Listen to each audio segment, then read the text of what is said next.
बिस्मिल्लाहिर्रहमानिर्रहीम। स्टूडेंट्स, आज हम पढ़ने जा रहे हैं कि हम किसी फंक्शन का इन्वर्स कैसे लेते हैं। अगर हमारे पास एक फंक्शन हो, हम उसका इन्वर्स कैसे लेते हैं। तो सबसे पहले हम ये देखते हैं कि हमारे पास जब कोई फंक्शन होगा तो क्या उसका इन्वर्स ले सकते हैं या नहीं। जैसा कि हमने पिछले लेक्चर में पढ़ा था कि फंक्शन हमारे पास वो होता है जो या तो 1 to 1 हो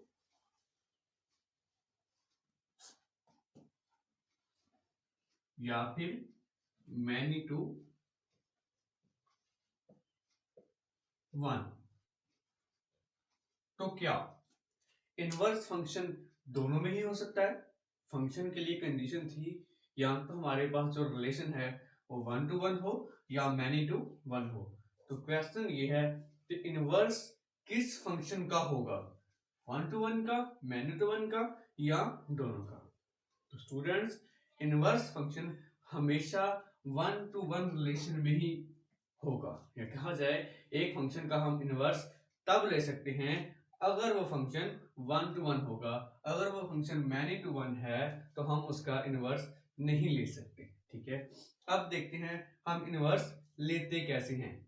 ये हमारे पास एक क्वेश्चन आ गया है, हम इसका साथ इनवर्स फाइंड करके देखते हैं। ठीक है, साथ साथ हमारा इनवर्स फाइंड करने का मेथड भी हो जाएगा कि हम इनवर्स फाइंड कैसे करते हैं। सबसे पहले स्टूडेंट, हमने क्या करना है इस क्वेश्चन में। हमारे पास एक क्वेश्चन में एक फंक्शन है, फंक्शन हमारे पास है 3x² + 2। हम क्या करेंगे, सबसे पहले हम लेट करेंगे। क्या लेट करेंगे इसमें जी, हम f(x² को इक्वल्स टू y लेट करेंगे।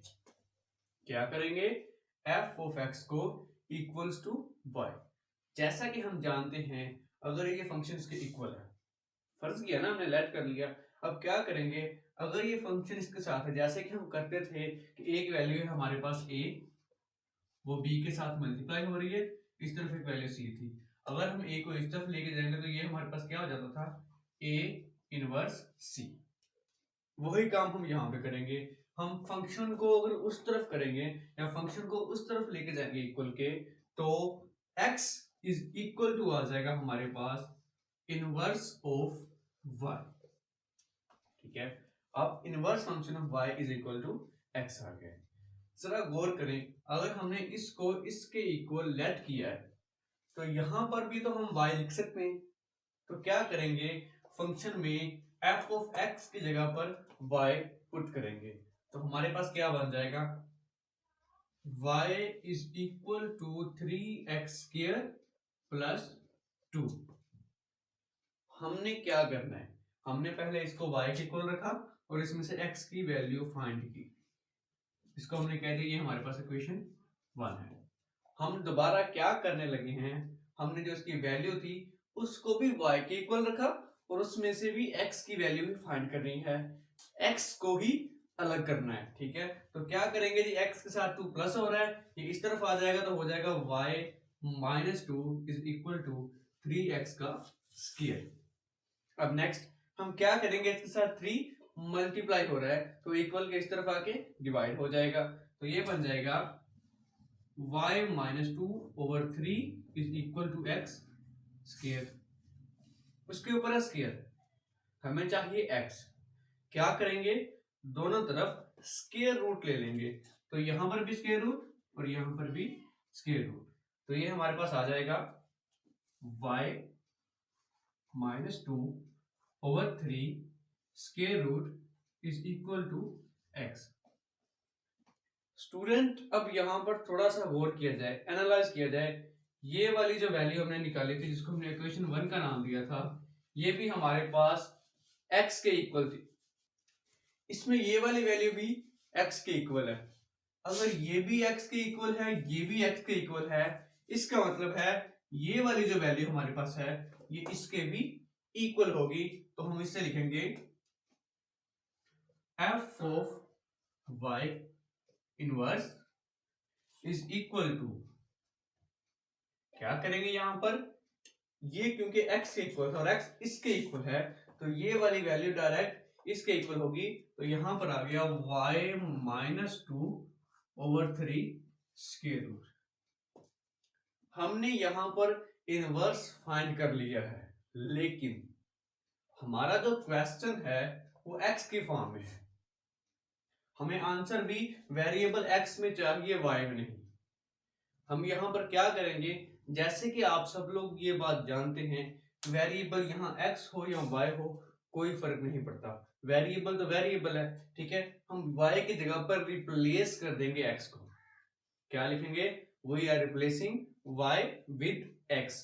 तो हमारा क्या बन जाएगा, f inverse x is equal to, जहां पर y था वहां मैंने x लिख दिया, तो ये हमारे पास जो फंक्शन बन गया f इनवर्स x। हमने एक फंक्शन लिया, सबसे पहले उसको लेट किया y की इक्वल, उसमें से x की वैल्यू निकाली। देन हमने क्या किया, जब हमारे पास फंक्शन की वैल्यू थी उसको भी y की इक्वल रखा और उसमें से भी x की वैल्यू फाइंड आउट की। वैल्यू फाइंड आउट करने के बाद ये वाली वैल्यू जो हमने x की f इनवर्स y एंड ये वाली वैल्यू जो हमारे पास square root of y minus 2/3, इन दोनों को इक्वल रखेंगे, क्योंकि ये दोनों x के इक्वल आ रही हैं, तो ये दोनों आपस में भी इक्वल ही होंगी, तो इसलिए हमने इसको भी क्या इक्वल रखा। और इसमें से देखा कि जो y वेरिएबल है इसकी जगह पर हम रिप्लेस कर देंगे x वेरिएबल, क्यों, हमारा आंसर x वेरिएबल में था, इसलिए वापस रिप्लेस किया, तो हमारे पास जो आंसर आ गया है f inverse x is equal to square root of x minus 2/3। ये हमारे पास इस फंक्शन का इनवर्स है। अब हम स्टूडेंट्स यहां पर एक छोटी सी चीज और देखते हैं। उम्मीद करता हूं आपको फंक्शन के इनवर्स की समझ आ गई होगी। इनवर्स कैसे लेना था, एक बार फिर से वही स्टेप रिपीट कर लेते हैं। सबसे पहला स्टेप, स्टूडेंट आपको क्वेश्चन की समझ होनी चाहिए, आपको ये पता हो क्वेश्चन में पूछा क्या गया है और उस क्वेश्चन को करने के कितने मेथड हैं। आपने वैल्यू नहीं देखनी, जो भी वैल्यू आ जाए, जस्ट आपने याद रखनी है स्टेप, कि इस स्टेप के बाद ये स्टेप आता है, इस स्टेप के बाद ये स्टेप आता है। और स्टेप कैसे याद रहेंगे, जब आप खुद इसकी प्रैक्टिस करेंगे, ठीक है। आज हम क्या करने लगे थे, फिर से स्टेप। हमारे पास एक फंक्शन था, फंक्शन का लेना था इनवर्स, ये हमारे पास सवाल है। इसका जवाब होगा, हम स्टेप बाय स्टेप देंगे। सबसे पहले हम फंक्शन को लेट करेंगे y के इक्वल, उसमें से x की वैल्यू फाइंड आउट करेंगे, फिर हम जो उसकी फंक्शन की वैल्यू थी उसको y के इक्वल रखेंगे, उसमें से x की वैल्यू फाइंड करेंगे, और जो दोनों की x की वैल्यूज आई होंगी उन दोनों को इक्वल रख के उसमें y की जगह पर रिप्लेस कर देंगे x को, तो हमारा आंसर आ जाएगा। बहुत इजी मेथड है, ये 4 से 5 स्टेप हैं।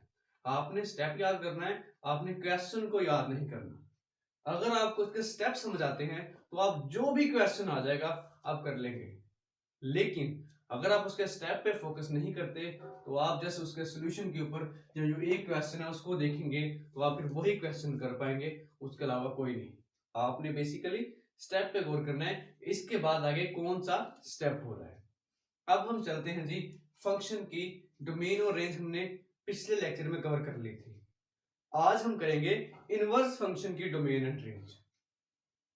एक फंक्शन है, उसका इनवर्स लिया, तो उसका जो इनवर्स फंक्शन का आंसर आ गया है, वो जो इनवर्स फंक्शन, एक न्यू फंक्शन जो पहले फंक्शन का इनवर्स है वो बन गया है, उसकी डोमेन और रेंज क्या होगी। इसका है आज मैं सिर्फ आपको फार्मूला ही बताऊंगा, बहुत ही आसान फार्मूला है। क्या करना है आप लोगों ने, हमारे पास है G function f of x, let, इसकी हम लेंगे domain.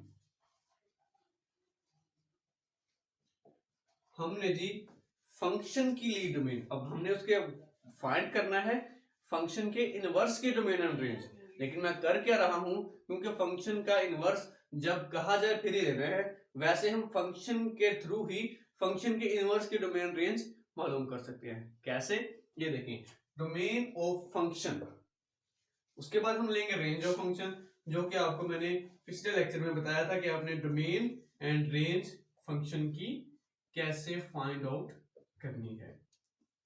Domain and range find out करने के बाद हम क्या करेंगे, एक फंक्शन की जो डोमेन होती है ना, वो उसके इनवर्स की रेंज होती है। एक फंक्शन की डोमेन उसी फंक्शन का जो इनवर्स होगा उसकी रेंज होगी।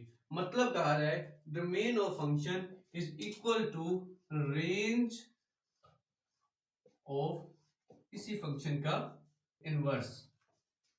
Domain of function is equal to range इसी फंक्शन के इनवर्स की रेंज बराबर होती है। तो हमने यहां से किसी भी फंक्शन के डोमेन निकालेंगे और कह देंगे ये इसके इनवर्स फंक्शन की रेंज है जी, ठीक है। इसी तरह से हम किसी फंक्शन की रेंज निकालेंगे और कह देंगे ये इस फंक्शन की डोमेन है। तो यहां आ जाएगा हमारे पास डोमेन ऑफ इनवर्स फंक्शन। तो ये बेसिकली आसान सा कंसेप्ट था डोमेन एंड रेंज का।